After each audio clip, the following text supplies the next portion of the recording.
Welcome and greetings. We are in Senior English B, and today we are discussing Shelley's To a Skylark. Let's open now to page 873, and let's take a look now at the last of the Shelley offerings for us from your anthology. We want to make some general observations about Shelley's love, and you want to put this in your notes now as such. Shelley's love, or maybe better word, is better than love would be reverence. Shelley's reverence for nature. The second thing I want to say is that Shelley has a propensity to move from the simple to the complex. Let me give you a classic example of that. When you take a look at this poem, To a Skylark, and by the way, a skylark is just a bird. Let's write that down. A skylark is just a bird. That's all that it is. But it is a bird that has a particularly beautiful melodic song. Okay? In other words, it likes to sing. Now we're going to ask about the song bird, and we're going to ask about why a bird would sing in the first place. For example, if you were walking down the hall, and Mr. Franson here was walking also towards you, and he was singing, just kind of belting out some song. He even was singing so loud that people were stopping and like looking around at him. There would be a certain kind of assumption about Mr. Franson at that moment. Maybe what it is he imbibed, or maybe what it is that making him so. We might assume if he's singing, he's happy. He's happy. There's some reason why he's pleased, right? And it begs the question, well, why is he singing if he's not happy? Would you agree with me? Right. But here's an interesting question for your notes right away. Why does a bird sing?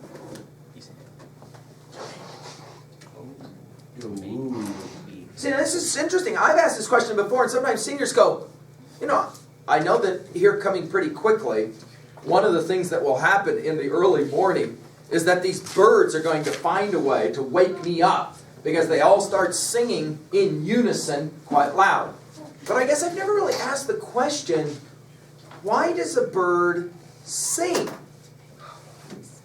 I mean, like I said, if Francis walking down the hall, we would have some sense of why he was singing. In other words, he's happy, or he's trying to draw attention to himself in some way, or some combination of the two, or whatever. Right? We, for example, would probably, if he was singing nice and loud, probably not assume about him that he was like really depressed and sad. Our natural proclivity would be to say about Franson, he's having a good day. Or again, he's trying to call attention to himself in some way. In other words, we would say about his singing, this is a conscious choice he's making. It's not like he's just doing that, singing the way he is breathing right now. So he's breathing without being consciously aware of that. He's not telling his chest to rise or fall and his lungs to work. But to sing would suggest he made a conscious choice to do that. Let's be fair, some of us sing when we're alone, right? But we don't sing when we're in public so much. Or, for example, if we're alone in a vehicle and the song comes on that we like, we will sing. Maybe that's whoa. Nobody's interested in that. There's things we need to see, and then there was that. But then maybe when we're around people, not so much. But the obvious question is, what about a bird? Why does a bird sing? And our first inclination is to say, birds sing for the same reasons that Franson sings, namely, they're pleased about something, they're trying to call attention to themselves. But this doesn't seem to make much sense in regards to a bird. How can a bird be happy? Happy about what? That is to say, he's a bird and he lives a bird's life. Do birds have a conscious sense of choosing to sing? Now see, like I said, Shelley will begin with a very simple question. It's almost a child's question. Why does the bird sing? And all of a sudden, he becomes very philosophic about the songbird.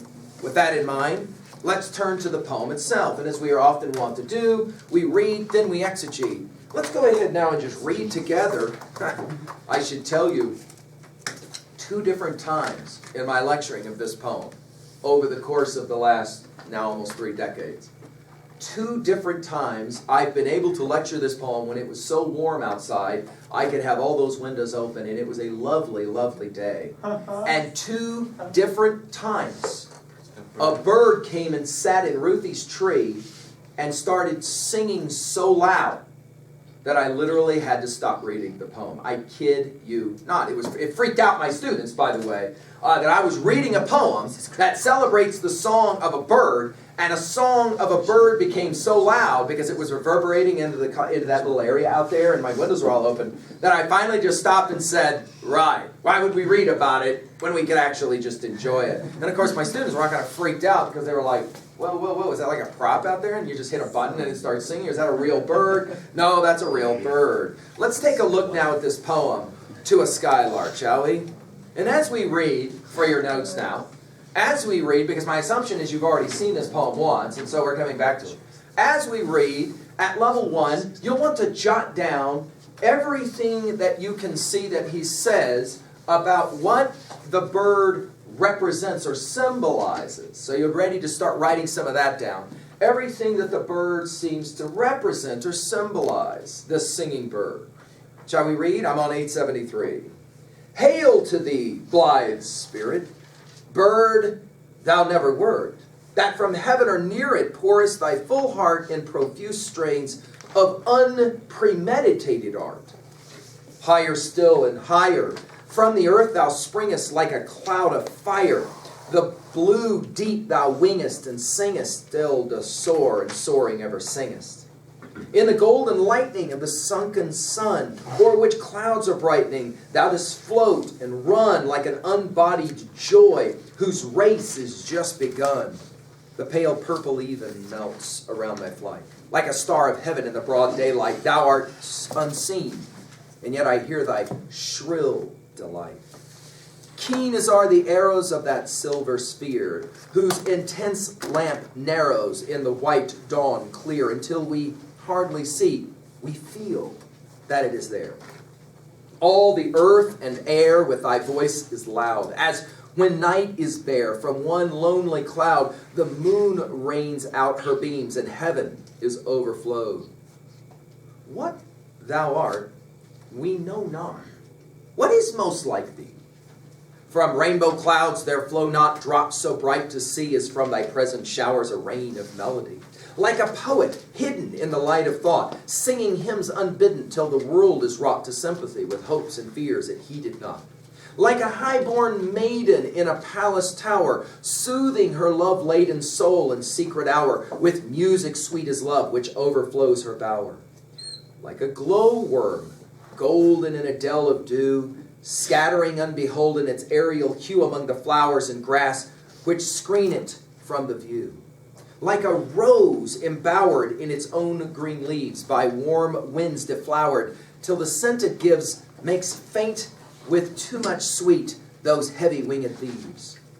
Sound of vernal showers on the twinkling grass, rain awakened flowers, all that ever was joyous and clear and fresh, thy music doth surpass. Teach us, sprite or bird, what sweet thoughts are thine. I have never heard praise of love or wine that panted forth a flood of rapture so divine. Chorus hymnal or triumphal chant, matched with thine, would be all but an empty vaunt, a thing wherein we feel there is some hidden want. What objects are the fountains of thy happy strain? What fields or waves or mountains? What shapes of sky or plain? What love of thine own kind? What ignorance of pain? With thy clear, keen joyance, languor cannot be. Shadow of annoyance never came near thee. Thou lovest, but never knew love's sad satiety.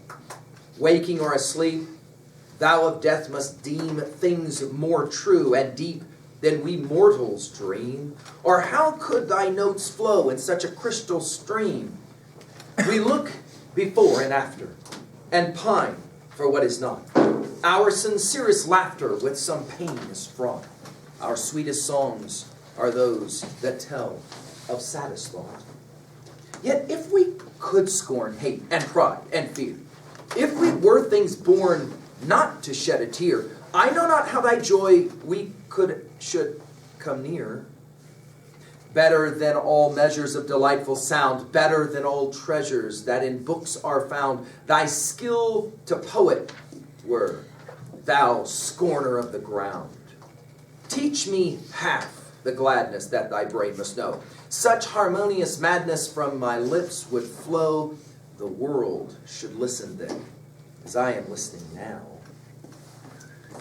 Now I want to point out something really important right away.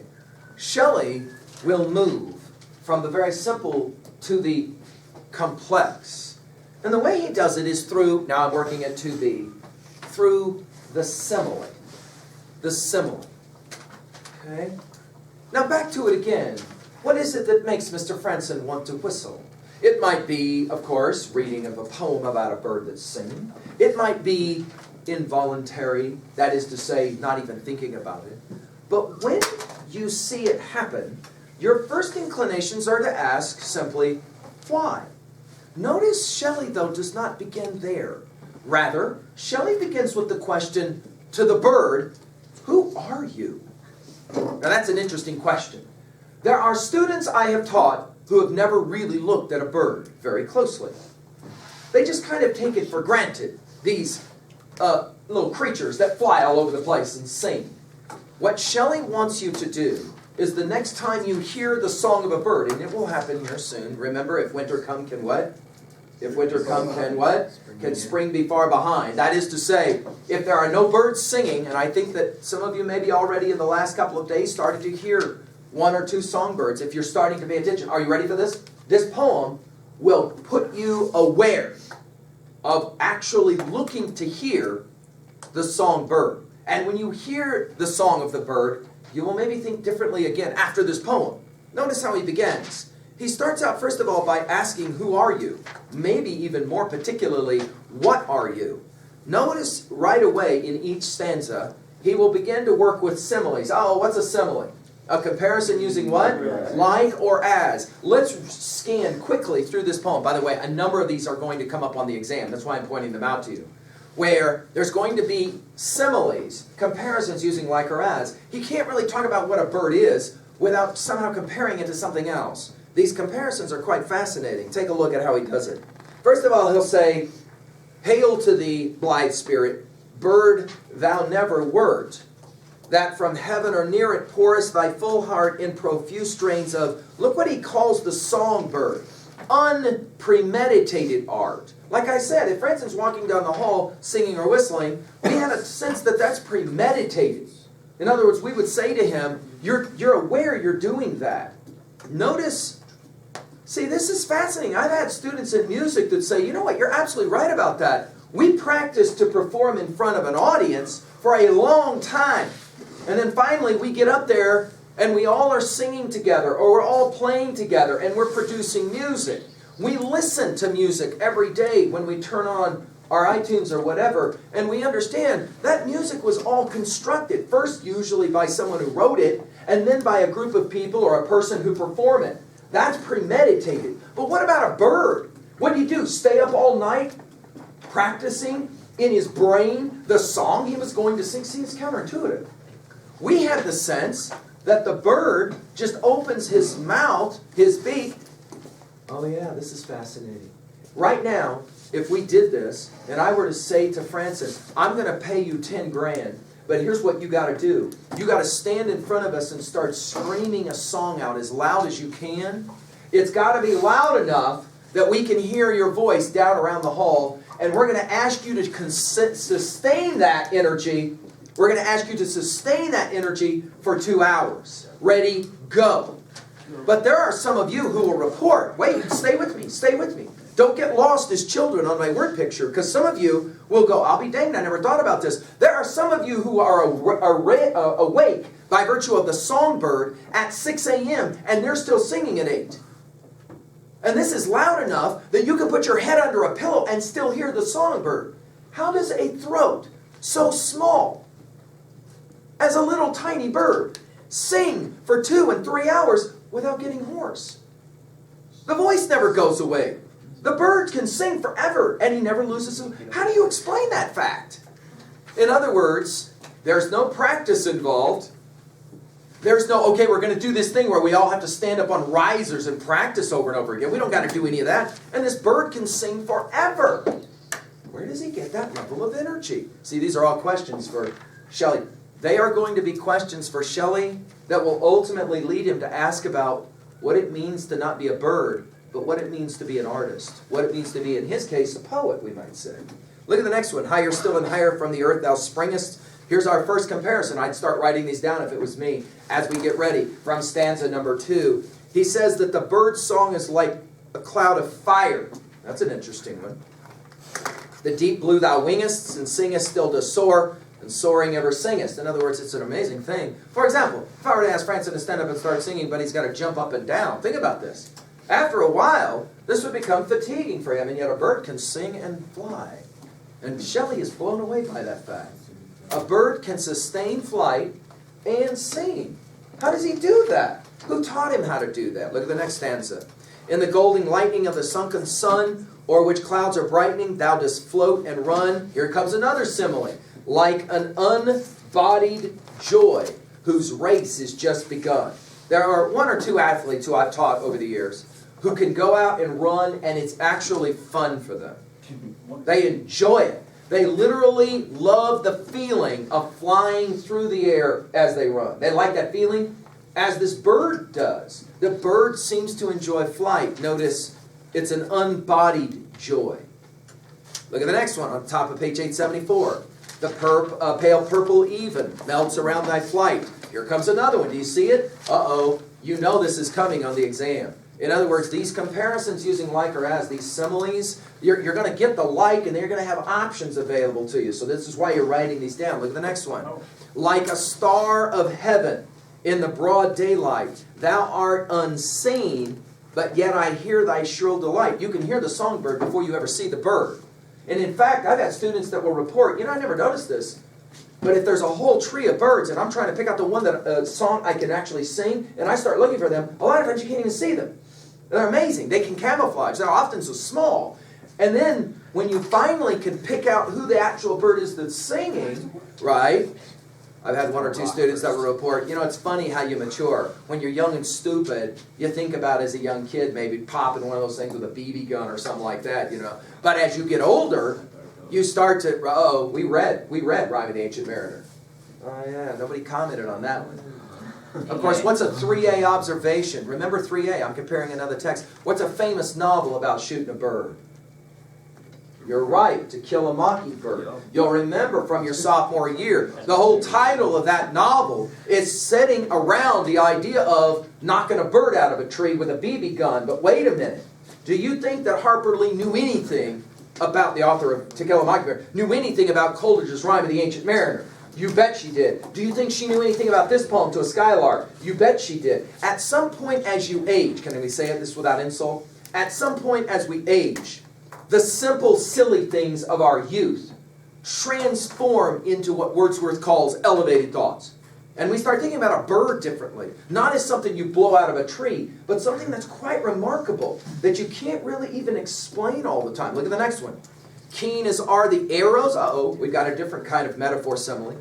Keen as are the arrows of that silver sphere, whose intense lamp narrows and the white dawn clear, until we hardly see. We feel that it's there. In other words, where does the glow of the moon go as it goes away and the sun begins to rise? See, you know it's still there in some way. You can begin to feel it, just like the song of the bird.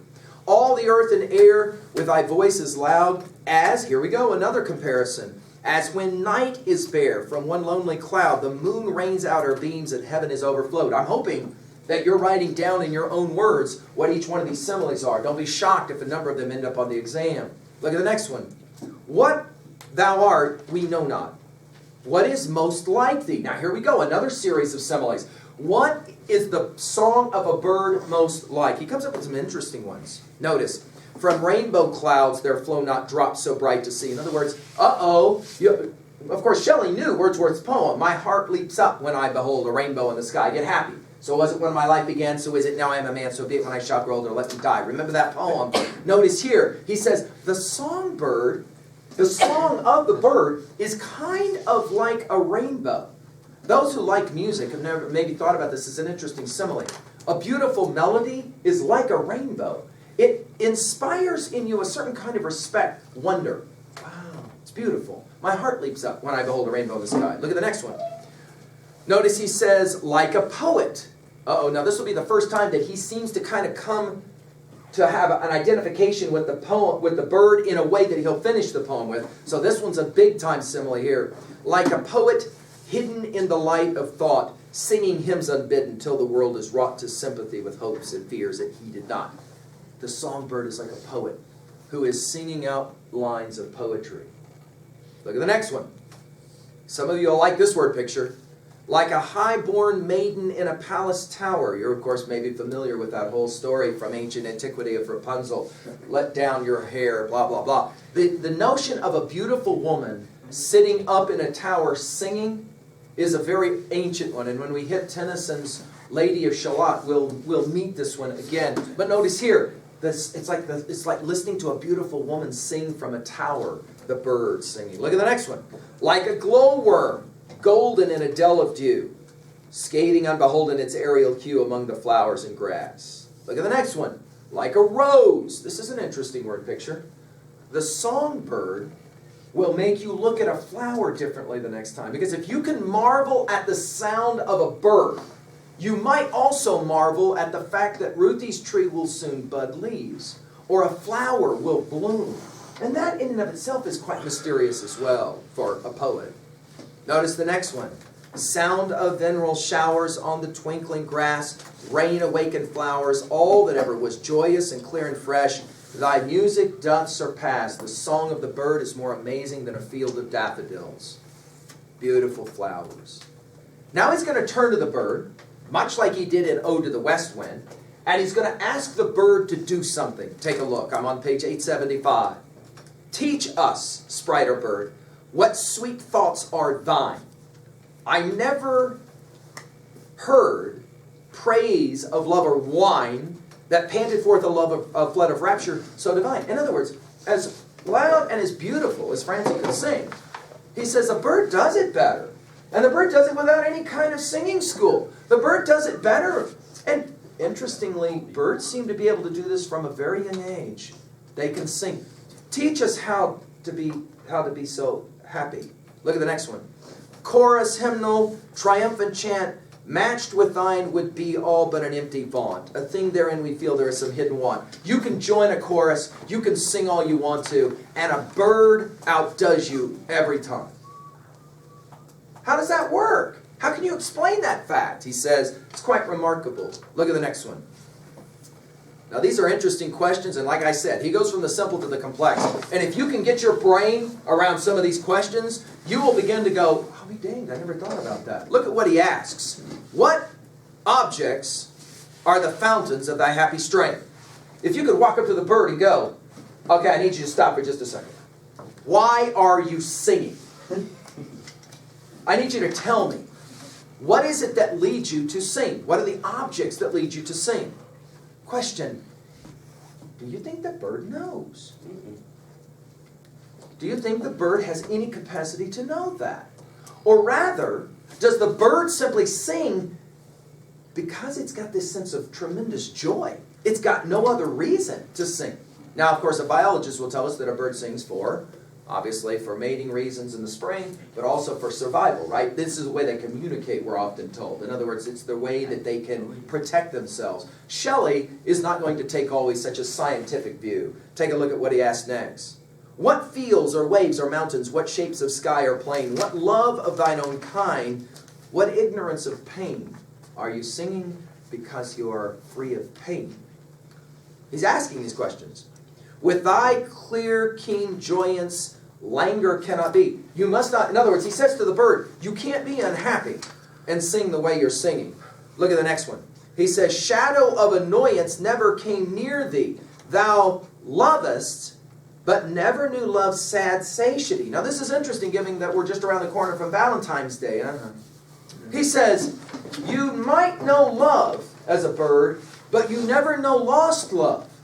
That's why you can sing all the time. This is what makes birds different from us. Another way to say this is, the bird's constantly singing because he doesn't know about BBs. That's his point. He doesn't know BBs exist. He doesn't know that one minute he could be sitting on a branch singing, and all of a sudden, wham, some stupid kid blew him out the tree. He doesn't know of that capacity. He has no fear and therefore he sings. This is what Shelley says.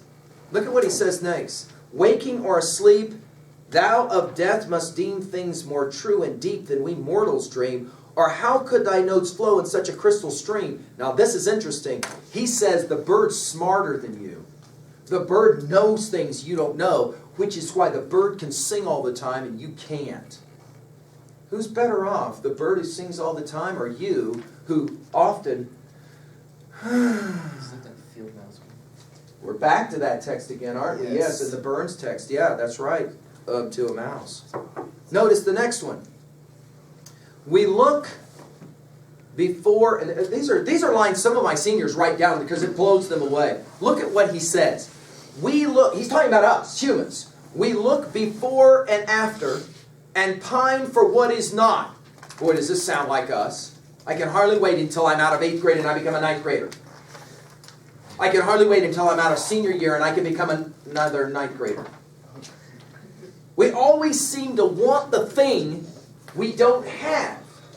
Constantly. Some of you right now are not even listening to what I'm saying. Why? Because you're thinking about what you're not doing. Isn't that funny?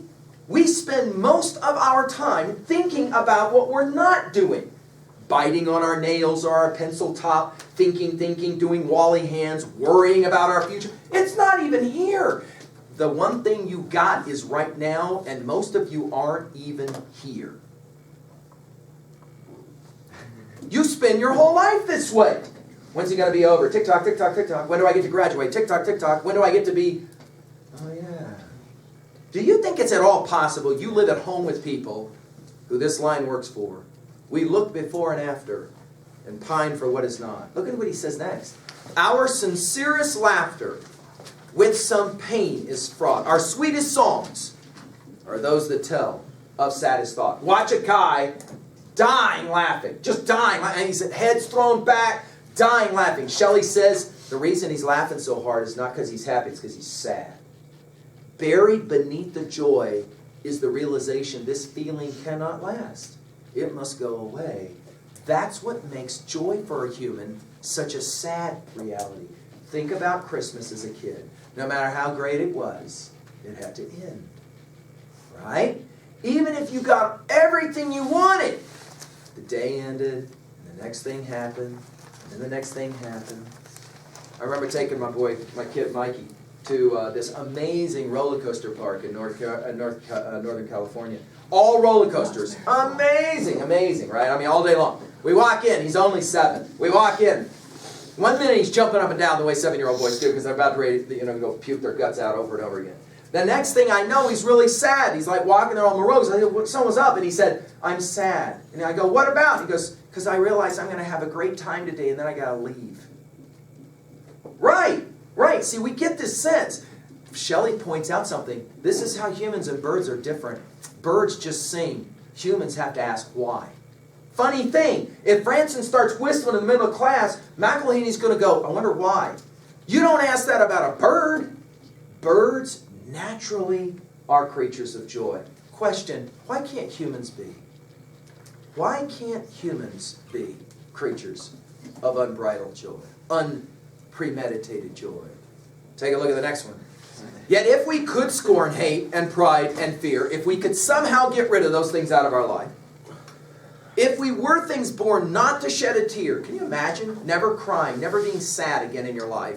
Still he says, I know not how thy joy we ever could come near. The bird would still seem to be happier than we could be. Look at the next one.